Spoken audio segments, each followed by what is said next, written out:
Why not think about our phones differently? In this rapidly evolving digital era, our phones have become more than just communication devices. The creation of multiple social media, websites, and programs has led to a global pandemic resulting in a significant surge in screen time. Just today, I asked to see my friend's screen time, and guess what it was? 8 hours.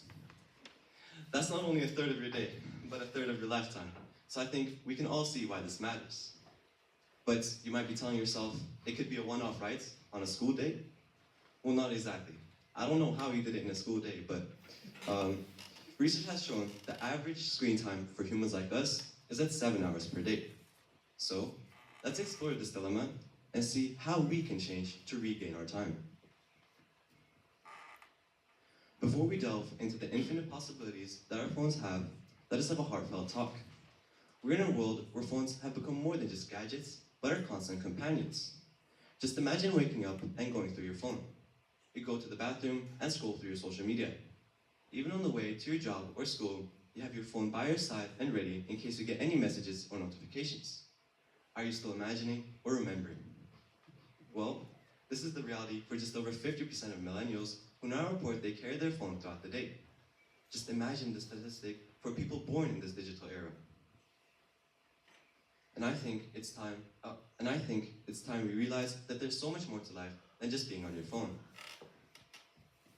Well, today I want to talk about viewing our phones differently. As many of you know, phone usage has its negatives, especially with excessive use. Yet, people still use their phones excessively while knowing its effects. 20 minutes, 30 minutes, or even an hour can go by in the blink of an eye once you've started mindlessly scrolling. Have you ever thought your phone is acting like a time machine? Well, then you probably know what I'm talking about. It really kind of feels like cell phones were designed to be addictive. But on a more serious note, today I want to reshape your thinking. So, let's explore the positive impacts. But before that, I think we can go a step further in analyzing this dilemma by questioning why people get caught up in using their phones so excessively and get caught up in this what I call phone-using mousetrap. Well, our phones have developed multiple times over the past few decades, and today with it, social media. The bottomless pit of content diverts our attention from the precious gift of life. We have a limited time and will one day expire. So I ask you, why not value each moment? Instead of just making your attention span worse and decreasing your productivity, you could be using that time to spend with a family member, a friend, or learning and reading to grow as a human being. Yet, most people choose to do the opposite. Just think about the times you were hesitant on doing something with a friend or family member, rather wanting to spend time in the digital world.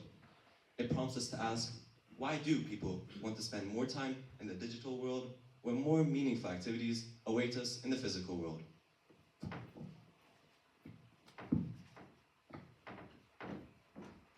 Well, our phones, full of knowledge and power, offer us a paradox. While phones can be a powerful tool for learning and personal growth, the same phone that holds this power is a barrier due to the fact that our brain feels so much excitement and pleasure when we are using our phones incorrectly.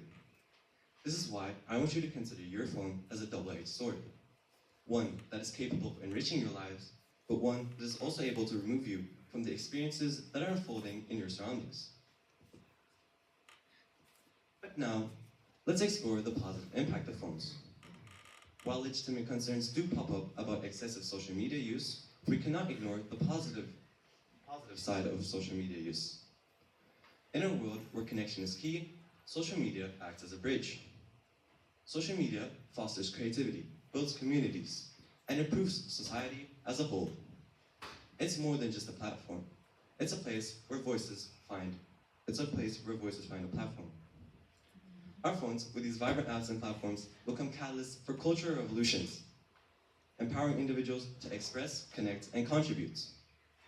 So, what can we take away from this? I think what we can take away from this is that we have to navigate this digital realm with balance. Especially in this ever-connected world we live in, intentional and purposeful phone use can transform these devices into tools of progress and connection, contributing to a better and more connected world.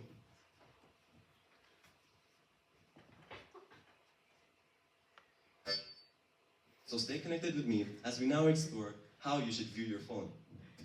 Well, first off, I think instead of viewing your phone as a getaway or drug, you should view it as an instrument for education and strength. Let your phone be an inspiration for positive change. You should take advantage of the many resources right available in front of your fingertips. Your phone withholds so much content that can help you improve, but only you have the power to choose what you want to look at. Well, you might be asking yourself, well, how do I put this view into action? How do I escape this trap? Well, I personally also have had some issues with phone usage. But instead of harming my eyes or decreasing my productivity, I took a step back. And guess what? That still did not help. For me, the key was discipline. Only until I was disciplined enough, I was able to ignore any temptations and focus on my true and actually relevant goals. And I think when making this a part of your journey, a part of your life, it will become catalyst for great positive change. Because it really is, as you say, time is money. Kosuke Suzuki has told you how to have a zero-tolerance mindset, and Rajveer Singh a positive one. So I encourage you to tackle this issue with their words in mind. And as you reflect upon this role that your phone plays in your life, I will leave you with an ending quote which I want you to remember when you open up your social media. It is okay to own a technology. What is not okay is to be owned by technology. Embrace a digital detox and reclaim your time. Thank you for listening.